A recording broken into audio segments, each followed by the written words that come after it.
for having me on to kind of share with you guys. These team calls, and you have a huge audience that got on here. You got like 90 plus people getting on. Stuff like this is the only way that I was able to like survive in the business, because I was always looking for like one small thing that I could implement the next day or same day. Some of the team calls are, same day that you're selling. But dude, one sentence could change the trajectory of your career. So I'm hoping I can give, a couple of small little pockets to you guys that can help kind of change the direction or increase your sales or help you recruit a little bit, or whatever that is that you're struggling with, maybe take you to the next level. So I'll give you a quick background, Marissa, for everybody on my stuff. So I think I still hold title for worst selling agent in company history to start. I think it's really close. I don't know who else, I'd be battling it out with, but, I think this part of the story is important because, I'm so far removed from it now, right? I'm coming up on 4 years. April 1st will be 4 years on the button, but I went 10 consecutive weeks where I almost put myself out of business because I didn't care about clients. I didn't know how to set real appointments. I certainly didn't know how to set structure in home, which is all that I was running at the time. So I was buying leads. I would set 44 appointments, sit with 6 people, sell 1 policy, buy another $2,000 a lead. And I was just doing this circle,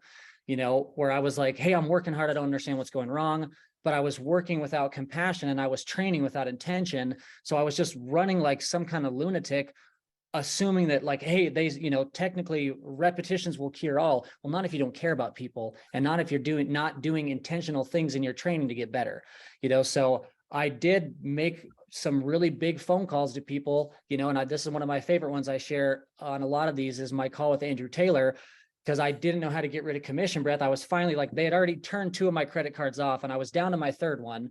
And I was like, well, I've only got a couple grand left on this thing to figure it out. So I was like, I'll call Andrew for help. I heard him and Sean did a training that was like really old that I listened to, talk about how Andrew was closing at like 25% and that he was just horrible at the job. So I was like, this is my guy. I'll call Andrew. And so I started calling him, and I was trying to call for help, but whatever came out of my mouth was a complaint sounding statement. And he goes, dude, if you don't care about people and you're not going to, care about the clients that you sit with, why don't you just quit and get a job, dude? You don't need to work here. And then he hung up on the phone. And that was the last I talked to Andrew for like a year and a half. So that initially, obviously, I wanted to like fly to Vegas, and my plan was to break Andrew's neck when I saw him. And then I relaxed a little bit. I called Zach and I was like, dude, I called Andrew for help and he told me to quit. And then Zach and I were pissed together at him. And over the next couple of months, I was like, dude, I understand now. I was hunting for a paycheck so bad, I couldn't communicate that I cared about them. Now, I don't hate people. So it wasn't that I didn't truly care at all, but I didn't know how to like put what I needed. Because again, I was like about to put, me and my now wife out homeless. I had $110,000 in student debt. A lot of people go to college and do that to themselves. I was making $41,000 of net income a year as this high promoted assistant manager at my corporate job. And I was literally broke. So all I could think about was, how do I get a paycheck? And so, that was one of the funniest conversations, now more so than at the time, obviously. But that part is important because, I did go through this huge, crazy experience where I had the self-doubt. I was like, maybe this isn't for me. Maybe I truly can't do it. And you really kind of got to dig deep and call yourself out a little bit when you're the one doing the incorrect things. And thankfully, surrounding myself with, Zach T and I were in the same office, which if you guys don't know Zach Twardowski, you're probably brand new, because other than that, you would definitely know who he is. Youngest integrity partner in history, 3-time Hall of Fame producer. Like, he's an absolute stud. And that is who I surrounded myself with. I was only talking to Zach Twardowski, Mark Mead, Andrew Taylor, John Wetmore, Mike Killamet. Like, that is who my conversations were with. I was not shy about calling people for help, so that would be like a little bit longer than I planned on, but that was how I started. I was atrocious at the job because I came here to get rich and not care about anybody. And that it turns out in, life sales, that is not how you are successful. No, Easton, I actually love that. And I think it's really important. And I'm really glad you shared that, because one, it's really relatable, but also I think sometimes we have this expectation. Like you said, you went 10 weeks where you were like, I'm the worst ever. I can't barely close a door behind me. I'm spending money on leads. And I think we have a lot of people, Easton, that come in and they're like, what? I dialed 3 dials. I thought I was going to make 3 sales. So what made you not quit? Like, why didn't you quit? I mean, obviously now you're glad you didn't, but how did you switch that mindset to be like, I'm going to make this work and I can't do this?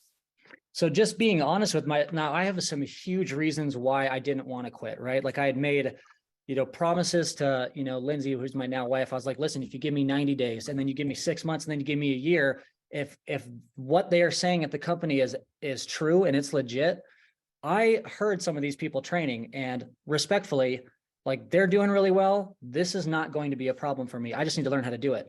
So, I kind of made a promise. Hey, if you will let me have the time to learn the skill set and learn the business, I promise I'll make sure that it changes our life. So that was a big negotiation with her. And then big picture stuff was calling myself out. Like, so academically, terrible student, literally cheated my way through college to graduate. Don't tell my professors preferably, but like I really struggled academically. And then, my athletic life was basically, I was the smallest, shortest, weakest, slowest human being in my grade until I turned 21. And then I finally grew a little bit or whatever. But I was like, what a bizarre concept to think that I've sucked at everything my entire life, but this was going to be different. And I was like, what an idiot. What a weird way to think that you've been terrible at everything your whole life, but because you've got 6 months of what you think is sales experience, you're going to come and set this on fire and start making $1 million a year. It was extremely arrogant and very ego driven, not thinking that I get the other people are having a hard time, Marissa, but they don't have my experience. So obviously they're going to struggle because they don't have people skills. I'm great with people. That was in my mind. That's what I was coaching myself. Like I've sold stuff before, I'm a pretty social person, but I don't know how to slow down, so in this business, that's what was so hard. As you could probably tell right now, I'm a pretty quick speaker, so I have to be laser focused on slowing down intentionally to communicate the message with compassion. And I did not know how to do that. So I had a lot of, I had to be real with myself.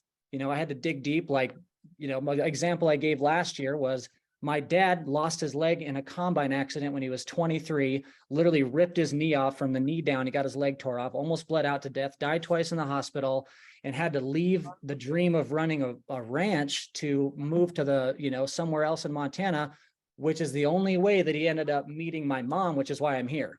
So horrible stuff happens to people. And if you just don't give up in your life, I could always go back to my dad's story of he lost everything. He had his whole athletic life taken away from him. He was still wrestling and boxing competitively. He had that ripped out of his hands and basically disabled him for the rest of his life. And he still moved on, built his way up in a career, met my mom, took care of us. So I get a couple of no's on the phone and am a crybaby because people told me no in the house. Like, dude, you got to grow up a little bit. So there was a multitude of things, but I think trying to be real with myself was definitely helpful. Wow. That was huge. And it's perspective, which Easton, I've never heard you tell that story about your dad. That's cool. I feel like you're also growing in the way that you're just becoming so much more vulnerable with people, which is awesome.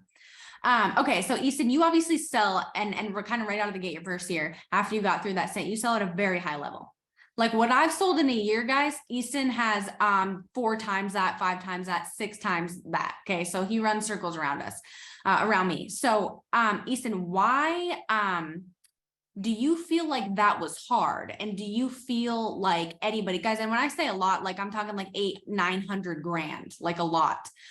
Do you feel like anybody truly could do that? Oh, yes. Again, remember the low IQ stuff where I was a Forrest Gump of the company just running hard with, no brain cells.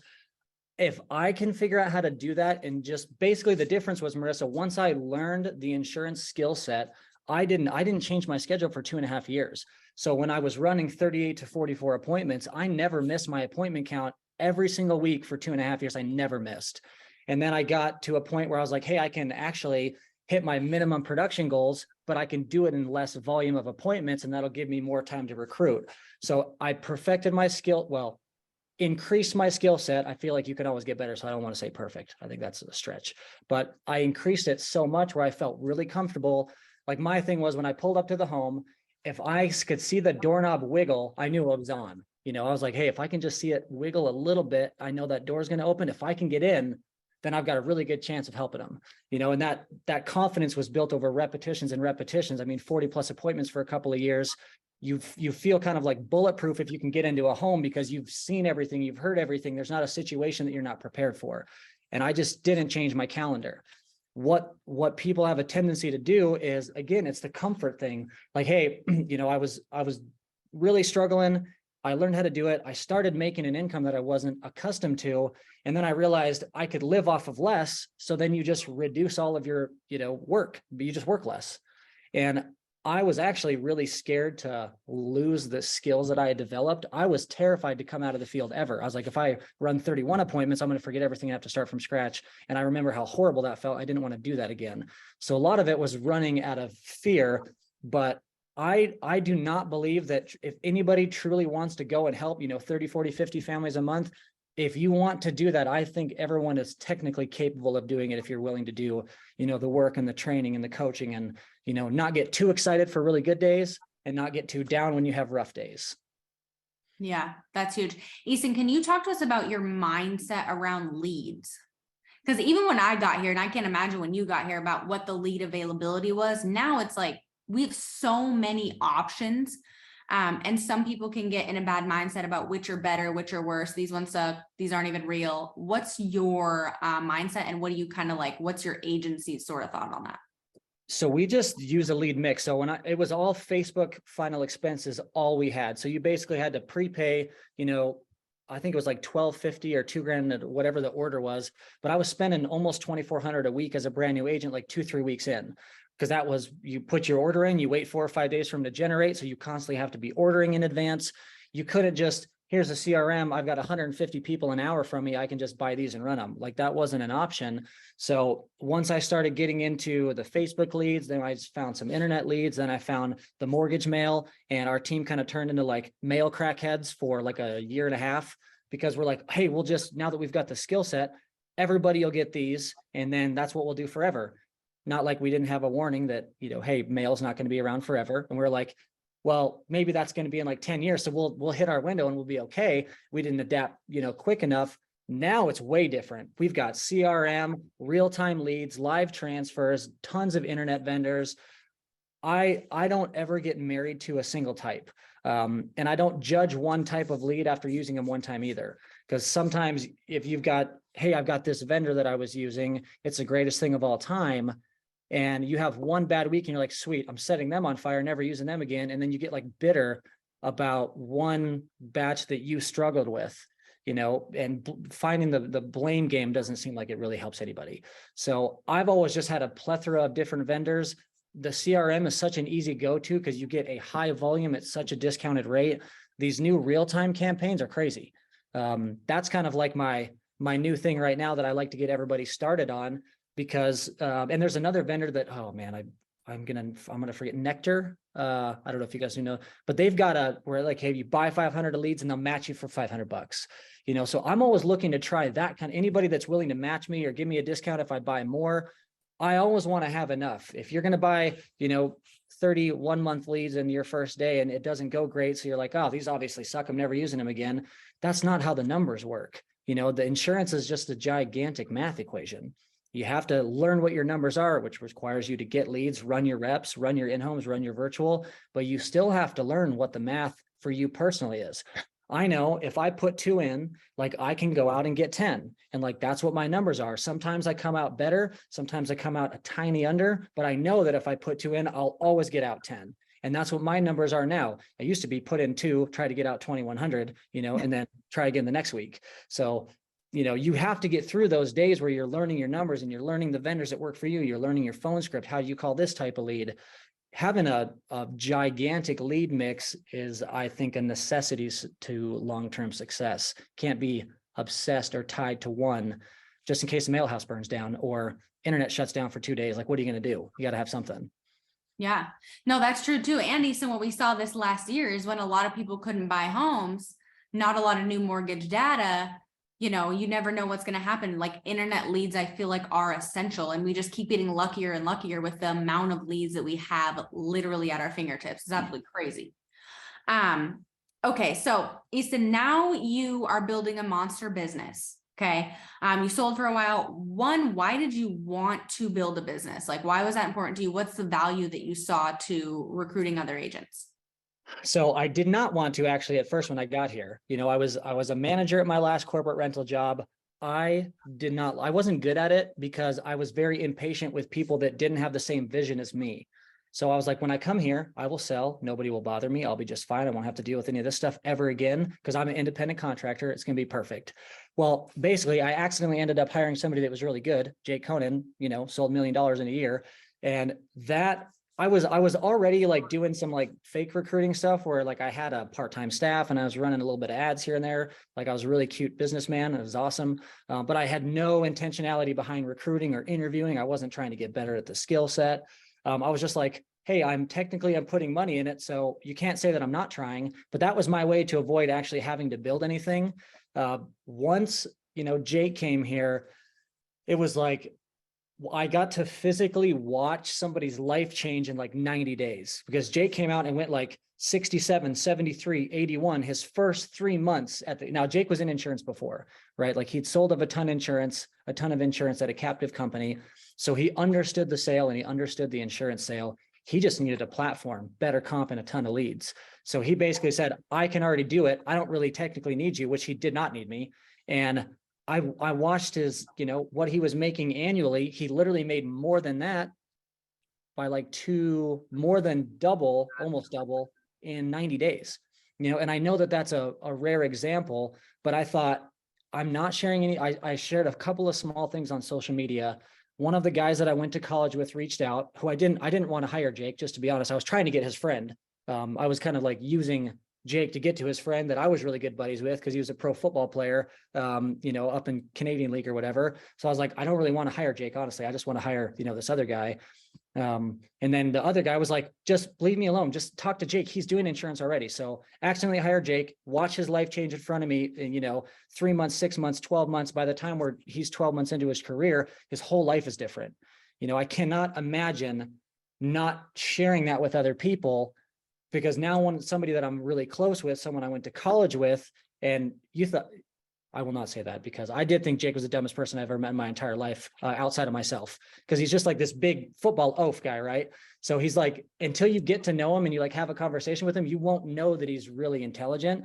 So I was like, great, I got to deal with another caveman like myself. This is going to be awesome.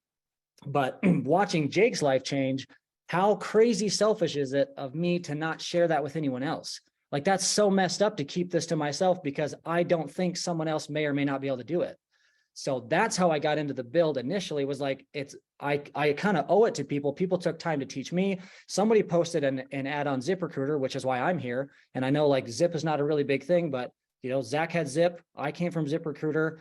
So, you know, if nobody was posting that ad to recruit, I wouldn't even known about the company. So I owed it to other people to share it with them. And then in the long picture of things, I didn't want to be in this 90-hour-a-week grind that I was in till I was 73. I thought, what if I could teach a bunch of people to make a multiple six-figure income? It pulls me out of the field. And now I've got, and this was pre-integrity, by the way, you know, that wasn't a thing at the time. So it was like, I just want to build a big enough business that I have freedom to continue to teach, train, mentor. I love traveling for this job. So now I don't even have to sell. I get to travel to recruit and train, which is literally the favorite part of the business for me anyway. I was like, I wonder how fast I can get to 10,000 agents. You know, that was kind of like the mindset when I first started getting a little steam and momentum. So the financial freedom, you know, hey, I owed it to people because somebody gave me a chance. And, you know, if someone would have interviewed me, that'd have been like, oh, this is a huge yikes. Maybe they wouldn't have recruited me or like brought me in. So I just wanted to share it with as many people as possible, that any normal person that's willing to be coachable and that can get to work has a chance to do something big. And that's kind of what blasted me into this huge like need to want to build a big company. Yeah. And you guys are crushing it now, Easton. Like you guys recently, I mean, and you always have like been crushing it, but recently over the last couple months, have you implemented anything new, or where's this like new fire for FFL disruption? It's intentionality. So as you know, sometimes you get, so what had happened is I get tunnel vision really easily. Again, this is my first time in business. I haven't done this stuff before. And then you get where we grow so fast, you're like, I totally got it figured out. Like, I know exactly what we need to do. And then something changes and I don't know how to adapt because that's the only thing that I'd ever done. So then we get in this weird funk phase of like, I only know how to grow it one way. Now what the heck am I supposed to do? I'm laser focused on these same 6 people I've been talking to for 12 months that are in the same place they were 12 months ago. And I don't know how to get out of it. So several conversations later, and these fun wake up moments, that's the best thing about the business, is there's always something small that you can learn every day. So just tons of conversations, being more open, communicating with Zach, talking to the right people. Everything kind of changed when I thought, what happens if everybody that I work with quit tomorrow? I don't have anybody in my funnel that I'm talking to. I don't have my eyes to go anywhere to recruit somebody. I was like, wow. So if people really did, like Zach always explained it to me, and Sean's talked about this too before, where you need to operate every single day like your whole team is quitting, and if you recruit and train like that, where like, hey, I think this guy's going to be a superstar. Awesome. Let's get him up and running. Okay, who's next? And that's how you need to operate. So I started doing the recruiting lists with whether they'd been here a long time or they were a brand new agent coming on. I was just like, hey, do you know anybody that is looking for supplemental income or a new career change? Okay, cool. Do you have like a list of 5 people? Here's an incentive. I'll give you a 10% bump in comp if you get me 5 interviews and you sell $5,000, or you sell 10 grand, give me 5 interviews, 10 and 10, however you want to negotiate that. I started giving people incentives and then letting them know, hey, if you have somebody that's interested and you're like, hey, I'm brand new. I'm not ready to coach anybody yet. I will teach, train, develop, mentor, whatever you want to call it. I will do all of that stuff, teaching them how to do this business. I'm going to put them on your team. When that person sells anything, you'll get a little extra 5 or 10% or 15%, kind of whatever they started at. You get a little extra and you don't have to do anything yet. So it's a universal win. Now they've got someone that they know that's getting started. So they're going to want to outpace that person. So it gives them a little bump in, maybe work ethic or volume or whatever they were doing. It gives them a reason to run a little harder. And then they start seeing like, hey, I'm making like 5 or 10% extra, and I've only got a couple of small people. Imagine if I had 100 of these guys that I like to spend time with, that are fun to work with, that can all just put on repeat what I'm doing. And then they start doing the math, like I can do this. Like I can actually, do this. And that starts to multiply. So now you've got 5 people that give you 5 interviews that might know 5 other people. And then it can just start to like explode. And all of a sudden you've got 100 people in class in your funnel that are getting ready to get out, up, running, paid, selling over the phone, whatever they're going to do. And so we were really, really intentional about making sure we were hiring the right people. I think that's a big part of it. I want to give everybody a chance because, I'm not sure that I deserved one and someone still gave one to me. So I think everybody deserves a chance to do it, but you've got to be willing to give some stuff up. Like if it's going to take you 9 months to get your test done, I'm not going to tell you not to do it, but I'm just going to say, hey, you come back when you're ready, and then we'll go forward from there. But those intentional recruiting conversations of, hey, Marissa, do you have 5 people? Hey, Rhea, do you have 5 people that I can talk to? I will do everything with them, help you start a team, identifying if that's what you want to do. That's an important part of the conversation. What do you want to do while you're here? How important is it for you, to build an income that allows you to be home more? Is that something you're looking for? And then if you tell me yes, then we can have, the different conversation on the other side. I think, I don't know if pitch is the right word, but like, hey, if you're looking for more than just a sales job and you're looking for a career, here's how the career track works. You just find a couple of people that are like you, that are interested in making a little extra income and care about people. And that's where it starts. One person has 2 or 3 people that are similar to them. That's all everybody starts with. Almost nobody starts with 100 or 200 people that they know that are selling insurance that are just going to come to their company. That's very, very unusual. So sometimes it just takes 1 or 2 people that can get around the fire a little bit. And those people are what creates like a strong, deep core. And then you just build outside of them. Yeah, I love that. And what you don't realize too is how bad people want to be told about this opportunity, how bad they actually need it. Like, guys, what we do, and like just the fact that we have the opportunity to do it. Someone said on a call the other day, so I think it was like on the integrity call, but it was like, we get to make doctor and lawyer money, which those amazing, like thank them for their service. with like, guys, we had to pass a 70 question test. Like, it's crazy that they pay us this much and allow us to have the opportunity for like, honestly, how simple it is, guys. Like, we didn't have to go to school for 8 years for this. And there's people out there begging for somebody to tell them about this opportunity. And so it is our obligation. It is selfish. And that's how I felt too. And I was like, I'm feeling uncomfortable. I don't know what to say. I don't want to recruit anybody. They're going to think I'm weird, but it's like, guys, I wish somebody had told me about this earlier. Easton wished someone told him about this earlier. Like, every single person that comes to FFL, their only regret is, I wish that I had known about it sooner. So, I think that's huge. It's like, if you care about people, you'll care about, and if they say, hey, no, I'm not looking for anything, that's fine. But what about the ones that are like, Easton, this has been a really, really hard year for me and my family. This is like a sign I really, really needed this. Like, those are what we're trying to do. Like, we're trying to change lives like Easton did for Jake. So, Easton, I think that's huge. Can you talk about annual convention? You've been to what, 4 of them now? 3 of them? 2 or 3. God dang it, I can't remember. I think 3. Because I started April of 2019, so I missed 19, but I went 2021 and 22. That's 3, right? Yeah, 3. Yeah. So I've been to 3. So I'm not going to tangent, but I will say there's a lot of people that I look up to in this business that I would never have an opportunity to get in front of and just literally say thank you to until I go to convention. So a big part of it for me was like, I want to meet some of the people that took time out of their day to help me so I can just say thanks. Like, hey, Mark Mead, Andrew, although Andrew, you're getting it. But anyway, thank you guys so much for like calling me out and taking, like, Mark Mead and Andrew got no benefit out of taking time out of, now, technically I'm on Wetmore's team, like that's in my group. So maybe or maybe not, but dude, he was so far along in his career, he didn't have to do that.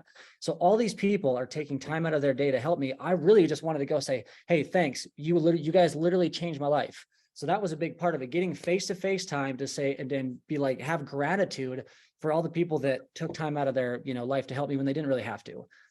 It's the best training that we have all year. It's a 3-day lock-in with the entire company where you get to hear every person, whether they're like a little bit newer, they've been here a long time, they built a big business, they're starting to build a big business.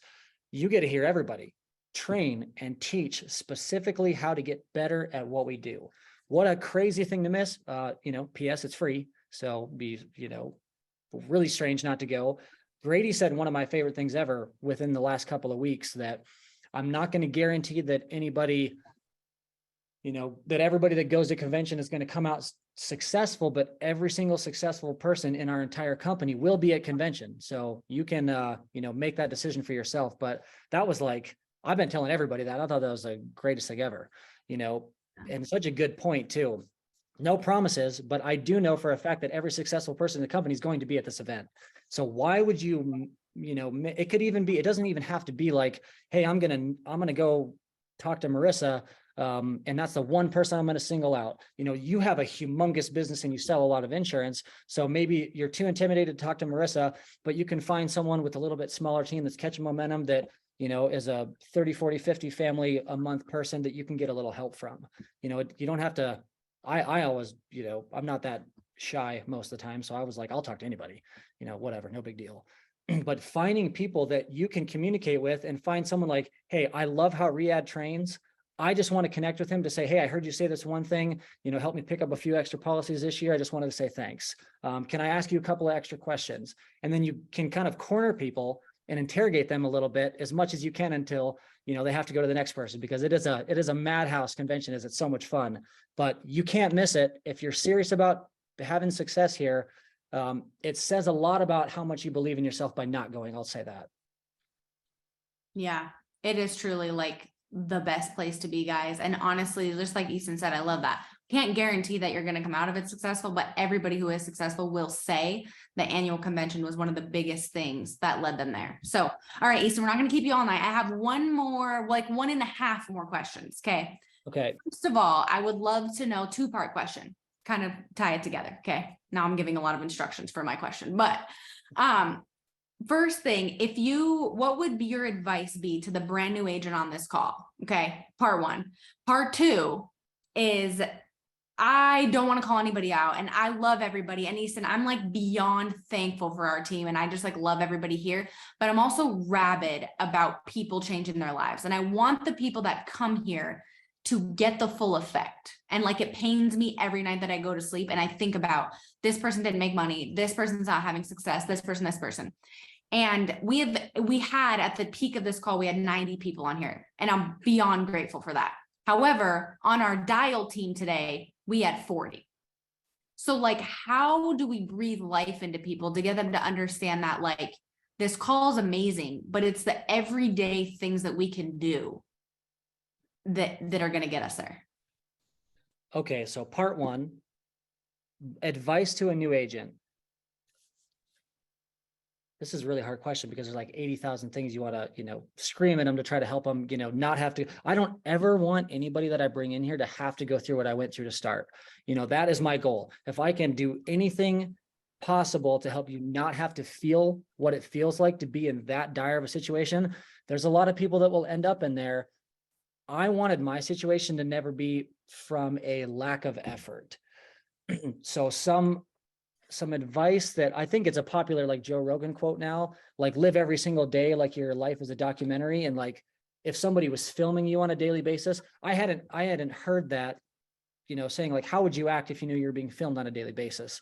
I used to do this, self-psychological thing like, okay, so if I had to wake up every day and I knew that our CEO of the company was watching what I did every single morning, would he be like, lazy, not working hard enough, doesn't care about people, not training, like what would he say if he had to watch me on a daily basis? So I wanted to, that's why I set my alarm at 3:58. Hey, I heard he gets up at 4 o'clock, 3:58 every single morning. My alarm goes off because I'm going to get 2 minutes on the highest performing individual in the company. And that was my, way to get a small edge and try to get ahead. Like, do you know how hard it would be to catch up to the owner of the company? It's very difficult to do. But if I can get 2 small minutes on a daily basis, and maybe I don't catch, Sean, but maybe I can catch some other people because I know that they're not getting up till 4 or 4:05 or 4:08, or some of you guys 9 a.m., which that is never going to work, just so you guys know, which leads me to your second point, Marissa, is I think you need to be, maybe I won't be bluntly honest with somebody because I don't want to hurt their feelings, but I will tell them the truth, is in the most respectful way possible. If you dial 30 times in a day or 100 dials a day on 30 leads, on dial day, you are never going to make it here ever. Like you are not going to make it unless you have like $10 million and you don't need to get paid. And this is like a hobby for you, which is unfair to our clients, by the way. I don't want to get too far down that track, but you need to be honest with yourself in the amount of work that you are actually doing. Are you training enough? The block scheduling is the easiest way to pick apart your activity. Look at what you do every 15 minutes of every hour of the day that you are awake. How much time do you truly waste? I audited my schedule, which I am a very proud person about what my schedule is, Marissa. Like I try to be very dialed. I was losing like 2 hours a day doing dumb stuff that was not helping my business. So I was like, all right, how do I trim some of that stuff out to be more time effective? So instead of sleeping for 4 hours, I can sleep for 6 if I just stop wasting these 2 hours doing dumb stuff that's not helping me get better. So trying to figure out how to help a new agent excel faster, you've got to be super crazy honest with yourself. If you're like for me, I was working as hard as I could possibly work, but I had to recognize that I came here to get rich and I didn't care about our clients. Like I had to level myself in a mirror, like, dude, you're a selfish, arrogant idiot. You can't keep doing this to the clients because they actually need the help. And when you're in a Usain Bolt race to try to get to the prices, dude, everybody's saying no to you because they can tell you don't care.